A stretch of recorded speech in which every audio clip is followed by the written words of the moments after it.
चले जे बुकान सखिया रे जाना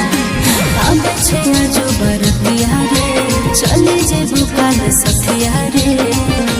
दुल्हा सिंदूर ले तो हाथ सोन सुपारी के साथ दुल्हा सिंदूर ले तो हाथ सोन सुपारी के साथ पगली उखाड़ी ले दीवानी सिंदूर ले आवी जाइए मुँह में आगिया हमारो के दे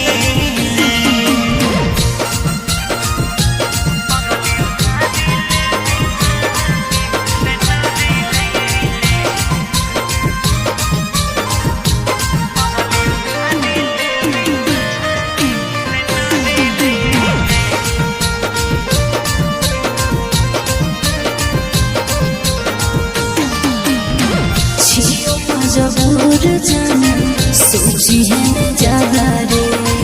दिलवा तोरे के हम रहो मेरा रे गे जा आँखिया के सोझा बैठभी दोसरा संगे मारवा जियते जी मर जैतौ पगलाया बरवा दुल्हा माथे रहतौ मोर बाजा बजतौ जब बेजोर दुल्हा माथे रहतौ मोर बाजा बजतौ जब बेजोर पगली उखाड़ी ले मांगी सिंदूर ले आवे जाइए मुँह में आगिया हमारो के दे